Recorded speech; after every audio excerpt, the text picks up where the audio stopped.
Welcome back to our YouTube channel mining Gyan. आपका हमारे YouTube channel mining ज्ञान में स्वागत है। आज हम माइनिंग के एक और महत्वपूर्ण टॉपिक माइन फायर के बारे में डिस्कस करने जा रहे हैं।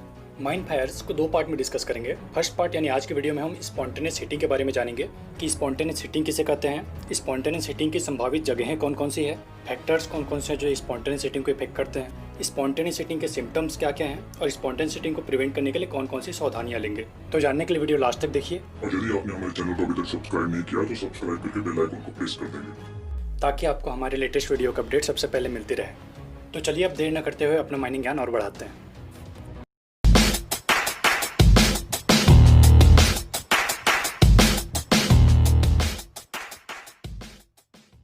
कोयले की स्पॉन्टेनियस हीटिंग का अर्थ है कोयले का किसी बाहरी ताप के बिना अपने आप गर्म होना। इसे सेल्फ हीटिंग या स्वतः तपन भी कहते हैं। तो चलिए स्पॉन्टेनियस हीटिंग की पूरी प्रक्रिया को समझते हैं। जब कहीं भी हवा कोयले के संपर्क में आती है तो सामान्य तापमान पर भी हवा की ऑक्सीजन कोयले के कार्बन के साथ ऑक्सीडेशन की क्रिया करती है। इस रासायनिक क्रिया में कार्बन मोनोऑक्साइड और कार्बन डाइऑक्साइड गैस बनती है और कुछ ताप निकलता है। यह ताप बहती हवा द्वारा हटता रहता है। यदि हवा समुचित मात्रा में नहीं बह रही है तो यह ताप हट नहीं पाता और कोयला गर्म होने लगता है। कोयले के तापमान में प्रति 10 डिग्री वृद्धि से कोयले के ऑक्सीकरण की गति दुगनी हो जाती है, अतः ताप और भी बढ़ता है। कोयला क्रमशः अधिक गर्म होकर आग पकड़ लेता है। कोल माइन में आग लगने के अप्रॉक्सीमेटली 2/3 घटनाएं सिर्फ स्पॉन्टेनियस हीटिंग के कारण होती है। तो चलिए अब देखते हैं कि माइन में स्पॉन्टेनियस हीटिंग की संभावित जगहें कौन कौन सी है, कहाँ पे स्पॉन्टेनियस हीटिंग होने की संभावना सबसे ज़्यादा होती है। तो पहले आप ये जान लीजिए कि फायरी सिम यानी आग युक्त कोयला सिम किसे कहते हैं। फायरी सिम का अर्थ है ऐसी सिम जिसमें माइन बाउंड्री के अंदर किसी भी भूमिगत या ओपन कास्ट वर्किंग में आग लगी हुई है या स्वतः दहन यानी स्पॉन्टेनियस हीटिंग मौजूद है। तो चलिए अब देखते हैं कि अंडरग्राउंड माइन यानी भूमिगत खान में कहाँ कहाँ स्पॉन्टेनियस हीटिंग होने की संभावना होती है। तो फर्स्ट है गोप यानी जहाँ से कोयला या पिलर काटा जा चुका है या कोयला निकाला जा चुका है परंतु जो काम की जगह नहीं है। ओल्ड वर्किंग में पिलर स्पेलिंग या रूप फॉल से जमा कोयला में, फॉल्ट के नज़दीक के पिलर में जिसमें क्रैक अधिक होते हैं, रूप के वजन से क्रश हो गए या बैठ गए पिलर में, कम गहराई पर स्थित गोप में जिसे सरफेस से हवा मिलती रहती है, इनटेक व रिटर्न एयरवे के बीच क्रश्ड या क्रैक्ड पिलर में, अंडरग्राउंड कोल माइन में इन सब जगहों में आग लगने की संभावना होती है। तो चलिए अब देखते हैं कि ओपन कास्ट माइन में किन किन जगहों पे आग लगने की संभावना होती है। तो फर्स्ट है कोयला बेंच जिसमें खराब ब्लास्टिंग से बैक ब्रेक हो गए हैं व फेस रुका हुआ है।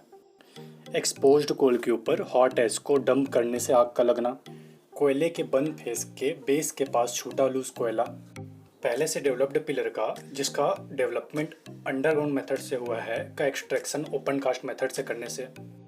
इसके अलावा ड्रैग लाइन माइन में छूटे हुए कोयले के रिब और ओवरबर्डन डंप जिसमें सेल या रिजेक्ट मिला हुआ है के कारण ओपन कास्ट माइन में स्पॉन्टेनियस हीटिंग होती है। तो अब चलिए देखते हैं सरफेस पर कहाँ स्पॉन्टेनियस हीटिंग होती है।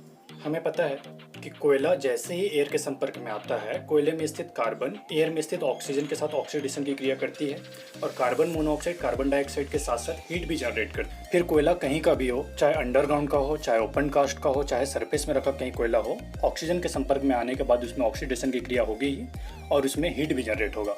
उस जनरेटेड हीट को फैलने के लिए या ठंडा होने के लिए पर्याप्त मात्रा में यदि हवा नहीं मिला तो वो धीरे धीरे करके और इंक्रीज होगी और एक टाइम बाद उसमें आग लग जाएगी।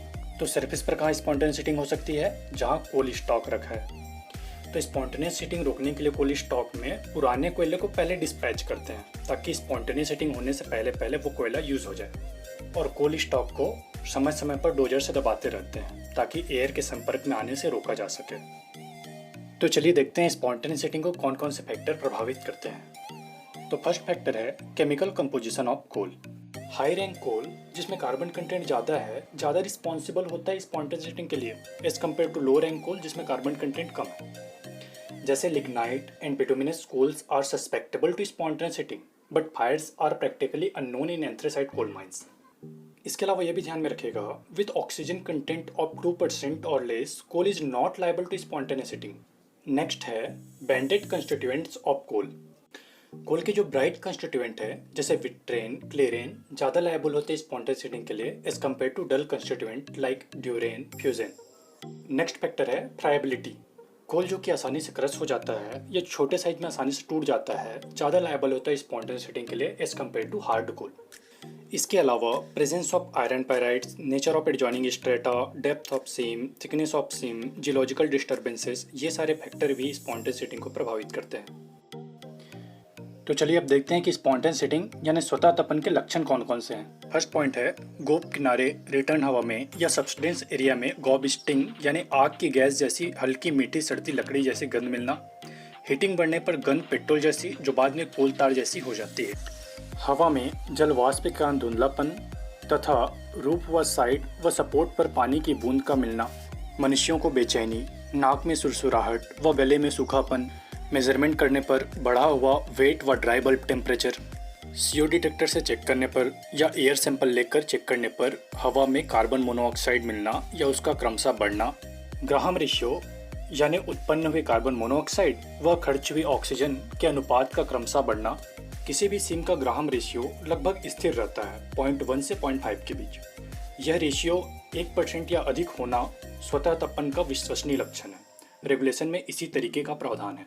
इन सब के अलावा स्पॉन्टेनियस हिटिंग बढ़ने पर तिलचट्टा और झिंगुर की तेज आवाज़ भी आती है। तो चलिए आज का लास्ट और सबसे important point regulation 137 precautions against spontaneous heating देखते हैं। माइन में सबसे ज़्यादा स्पॉन्टेनियस हिटिंग की संभावना डिप्लरिंग स्टेज में होती है। तो चलिए डिप्लरिंग स्टेज में स्पॉन्टेनियस हिटिंग को प्रिवेंट करने के लिए अकॉर्डिंग टू रेगुलेशन 137 हम कौन कौन से प्रिकॉशंस लेंगे उसको डिस्कस करते हैं। डिप्लरिंग पैनल का साइज ऐसा होगा कि इंक्यूबेशन पीरियड के अंदर अंदर पिलर एक्सट्रैक्शन का काम कंप्लीट हो सके। अब ये इंक्यूबेशन पीरियड क्या होता है जान लेते हैं। कोल सीम की अंडरग्राउंड वर्किंग में स्पॉन्टेनियस हिटिंग की परिस्थिति पैदा होने के समय से लेकर के हिटिंग के लक्षण मिलने के बीच के समय को इंक्यूबेशन पीरियड यानी दहन काल कहते हैं। ओपन कैविंग वाले पैनल में गोप में पहला बड़ा रूपफाल होने के समय से स्पॉन्टेनियस हिटिंग की परिस्थिति आ जाती है, क्योंकि गोप में गिरा चूर कोयला गर्म तो होने लगता है परंतु सेल पत्थर आदि से ढके रहने के कारण ताप हट नहीं पाता। इसलिए गोप में पहले बड़े रूपफॉल की तारीख से स्पॉन्टेनियस हिटिंग के लक्षण मिलने के तारीख के बीच की अवधि को उस माइन में उस सीम का इंक्यूबेशन पीरियड मानते हैं। माइन में प्रथम बड़े रूपफॉल की तारीख नोट करके रखी जाती है। इंक्यूबेशन पीरियड कोयले के किस्म पर निर्भर करता है। झरिया कोलफील्ड में प्रायः 9 से 12 महीने होती है तो आसाम कोलफील्ड में 2 से 6 सप्ताह। पैनल में उतने ही पिलर रखे जाते हैं जितने इंक्यूबेशन पीरियड के अंदर काट लिए जा सके, ताकि आग लगने से पहले पहले पैनल को सील कर दिया जाए। आई होप आपको इंक्यूबेशन पीरियड यानी दहन काल अच्छे से समझ में आ गया होगा। तो चलिए अब अगला प्रिकॉशन देखते हैं। डिप्लरिंग का काम तेजी से करना। कार्य ऐसे करना कि गोप में कोयला कम से कम छूटे। गोप में रिब या स्टूक छूटे तो उसे ब्लास्ट करके धंसा देना ताकि रूप टंगी ना रहे। यदि ब्लास्टिंग गैलरी मेथड से कार्य होता है तो गोप में समय समय पर कार्बन डाइऑक्साइड या नाइट्रोजन इंजेक्ट करना। स्टोविंग पैनल में टाइट स्टोविंग करना। तो चलिए अब देखते हैं गोप को सील करने से रिलेटेड रेगुलेशन में क्या क्या प्रोविजंस है। फर्स्ट है आइसोलेशन स्टॉपिंग की अच्छी बनावट, जांच व मेंटेनेंस। गोप के आसपास वेंटिलेशन प्रेशर कम रखना ताकि सील्ड ऑफ एरिया से एयर लीकेज रोका जा सके। जरूरत पड़ने पर प्रेशर बैलेंसिंग। डिप्लरिंग एरिया के ऊपर सरफेस पर मिट्टी से ब्लैंकेटिंग करना। सब्सिडेंस क्रैक भरना, समय समय पर मिट्टी गिराकर कंसोलिडेट करते रहना, पानी ना भरने देना। रेगुलर सैंपलिंग व एनालिसिस करना ताकि सील्ड ऑफ एरिया के कंडीशन का पता चलते रहे। चीफ इंस्पेक्टर द्वारा परमिटेड ऑटोमेटिक डिटेक्टर यंत्र से हर 7 दिन में कम से कम एक बार कार्बन मोनोऑक्साइड की प्रतिशत मात्रा जांच की जाती है। ग्राहम रेशियो यानी बने हुए कार्बन मोनोऑक्साइड व यूज हुए ऑक्सीजन के रेशियो को मालूम करने के लिए हर 30 दिन में कम से कम एक बार एयर सैंपल लेकर उसका पूर्ण विश्लेषण किया जाता है। तो चलिए अब देखते हैं कि अनसील्ड डेवलप्ड वर्किंग में स्पॉन्टेनियस हिटिंग को प्रिवेंट करने के लिए कौन कौन से प्रोविजंस हैं। माइन बाउंड्री तक स्केलेटल डेवलपमेंट करना व फिर बाउंड्री से डेवलपमेंट या डिप्लरिंग करते आना ताकि ओल्ड वर्किंग की समस्या ही ना रहे। ओल्ड वर्किंग को आइसोलेशन स्टॉपिंग बनाकर सुरक्षित रखना। खुले डेवलपमेंट वर्किंग से समय समय पर फॉलन कोल उठाते रहना। स्टोन डस्टिंग करना। अच्छा वेंटिलेशन रखना। तो चलिए अब देखते हैं कि ओपन कास्ट वर्किंग में स्पॉन्टेनियस हिटिंग को कैसे प्रिवेंट किया जाता है। ठीक ब्लास्टिंग ताकि कोल सीम या एक्सपोज्ड कोल में क्रैक ना बने। एक्सपोज्ड कोल बेंच पर लूज कोयला जमा ना रहने देना। तो चलिए अब देखते हैं कि कोल स्टॉक में स्पॉन्टेनियस हिटिंग को प्रिवेंट करने के लिए कौन कौन से प्रिकॉशंस लिए जाते हैं। पुराने कोयले को पहले डिस्पैच करना। कोल स्टॉक को डोजर से समय समय पर दबाते रहना। So that's all for today. I hope आपको स्पॉन्टेनियस हिटिंग समझ में आया होगा।